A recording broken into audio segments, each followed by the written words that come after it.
লাব্বাইক ইয়া রাসূলুল্লাহ বলে আমার নবীর সামনে হাজির হয়ে গেছে। সুবহানাল্লাহ। আল্লাহ নবীজি রাহমাতুল লিল আলামিন বাকি বলেন সিদ্দিক আবু বকর মক্কা নগরীতে আমার মনে হয় মুহূর্তে কোনো দরজা খোলা নাই, পাখিরা বাসাতে মনে হয় মুহূর্তে ঘুমিয়ে পড়েছে। আল্লাহ ধরে আমি নবী শুনে বাইশে তোমার একবার শুরু বললাম তুমি কি সবাই না তুমি লাব্বাইক ইয়া রাসূলুল্লাহ বলে গোলামের জন্য হাজির হয়ে গেলাম। আল্লাহ তুমি কি গোলাম নাই? এমনি করে সিদ্দিক আপন চোখের পানি বইছে দিয়েছে। আল্লাহ নবীর এক মাসে ইয়া রাসূলুল্লাহ ইয়া হাবিবাল্লাহ নবী গো কেমনে ঘুমাইবো? আমার প্রেম তো আমাকে ঘুমাইতে দেয় না। সুবহানাল্লাহ। ইয়া রাসূলুল্লাহ ওই যে 6 মাস আগে নবী গো আপনি আমাকে একটা ইশারা করেছিলেন তুমি আমার হিজরতের সাথে হইবা। ওই দিন থেকে নবী গো একটা মুহূর্তের জন্য আবু বকরের পিতাকে সালার মধ্যে লাগাই নাই। কখন জানি আপনি রাহমাতুল লিল আলামিন ইয়া রাসূলুল্লাহ আবু বকরের দরজার মধ্যে চলে আসেন আর আমার ডাক মারে। আমি যদি আপনার তাকে সারা দিতে না পারি রাহমাতুল লিল আলামিন যদি বেজার হয়ে যায় আমার দুনিয়াও বরবাদ আখিরাতও বরবাদ। সুবহানাল্লাহ। ইয়া রাসূলুল্লাহ সেই জন্য নবী গো আপনার প্রেম আমাকে ঘুমাইতে দেয় নাই। সুবহানাল্লাহ। এক নাম্বার হচ্ছে প্রেমিক। এর নাম কি বলা? প্রেমিক। এই জন্য যেমন প্রেমিক ছিলেন তেমন মর্যাদা হয়েছে। সুবহানাল্লাহ। আপনি যদি প্রেমিক হতে পারেন যেমন প্রেমিক হবেন তেমন মর্যাদা পেয়ে যাবেন। তবে যখন আপনাকে রাখা হবে আমার নবীকে যখন তাকে বলা হবে উনি কেন উনারে চিনতে পারছেন তখন আপনি কেন বলবেন?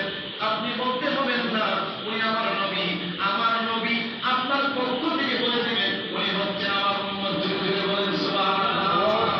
সবার হাতে মানে বলছিলাম যে 3 প্রশ্ন যখন করা হবে যদি আপনি উত্তর দিতে পারেন, কারা উত্তর দিতে পারবে? যার ইমানও ঠিক আছে আমলও ঠিক আছে।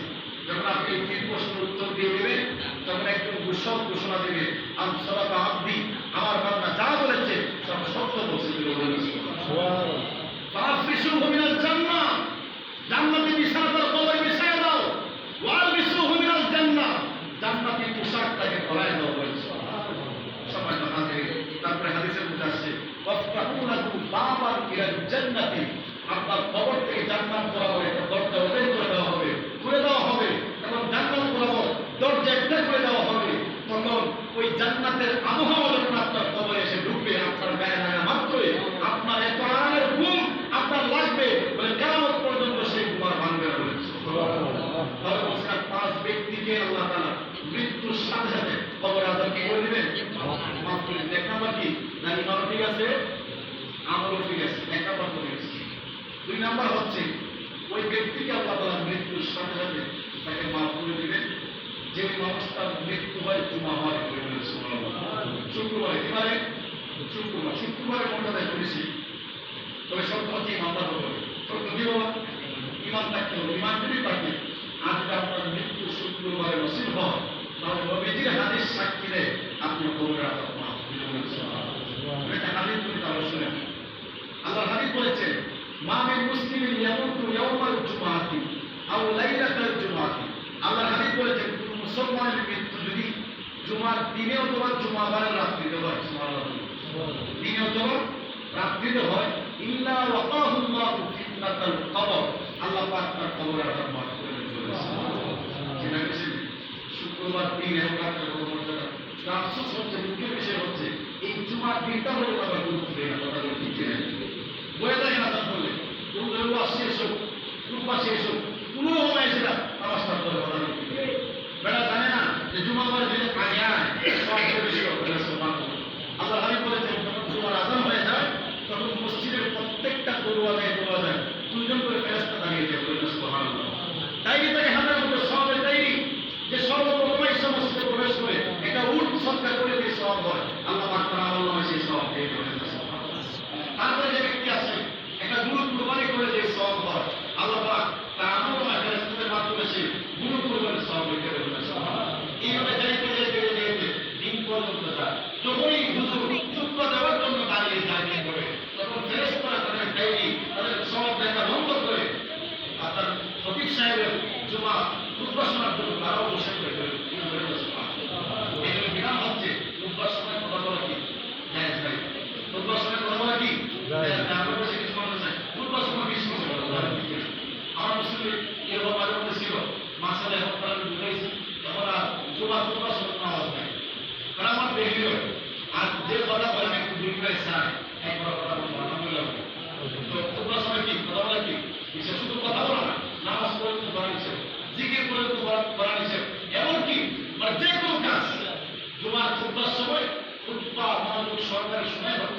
স্ত্রী তোমরা দুজন জান্নাতে প্রবেশ করো।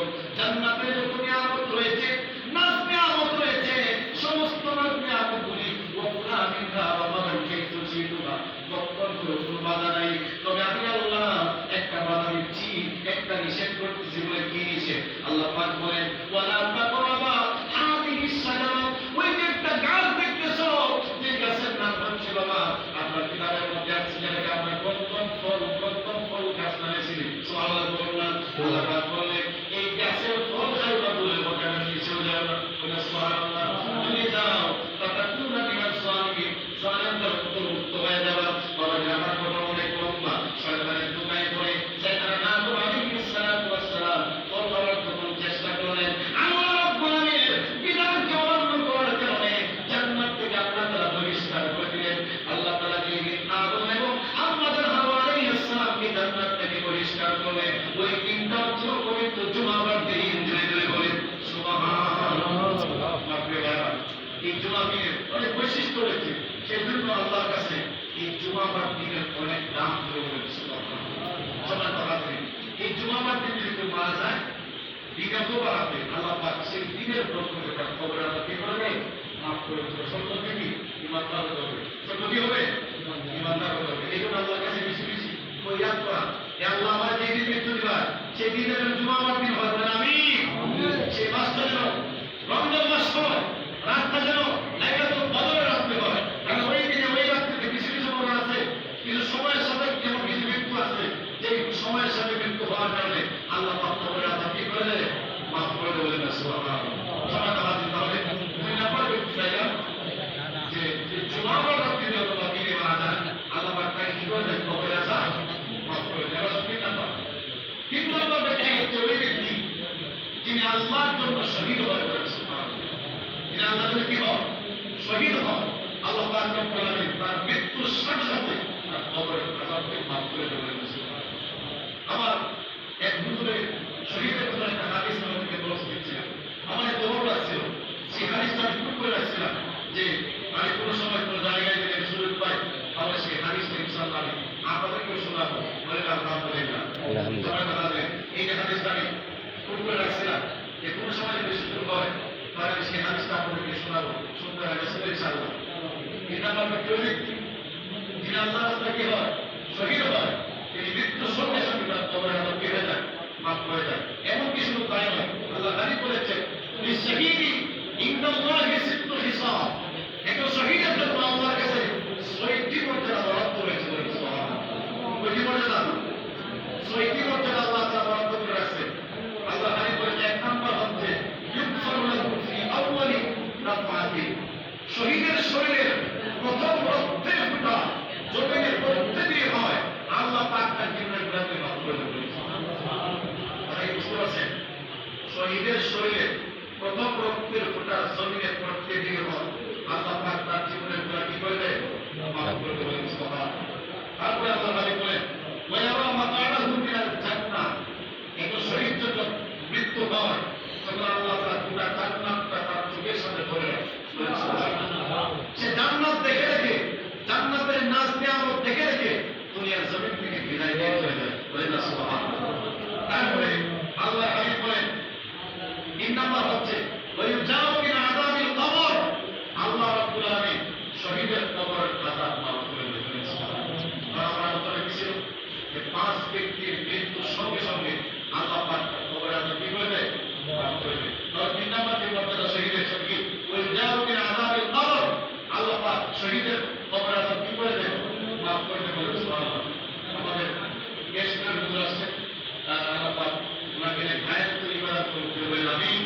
সবাই দাঁড়াতে তারপরে শহীদের যে ৬ নম্বর মর্যাদা আল্লাহর কাছে বরাদ্দ রয়েছেন সেটি হচ্ছে ওয়ায়ামানু মিন ফাজাইল আকবার, আল্লাহ হাবিব বলেন কিয়ামতের ময়দানে যে মহাবিধি রয়েছে, আল্লাহ পাক শহীদকে সেই মহাবিপদ থেকে, মহাবিধি থেকে দূরে রাখতে বলেন। সুবহানাল্লাহ। কিয়ামতের মাঠে তো ভয়াবহ হবে। একটা দিন হবে 50,000 বছরের সমান। যে বলেন সুবহানাল্লাহ। চিন্তা করেন কত হবে? 50,000 বছরের সমান হবে একদিন। সূর্য চলে আসবে মহা উপরে, সূর্যের তাপে গুনাহগারের কবজ বলে বলে জমিনে পড়তে থাকবে। গুনাহ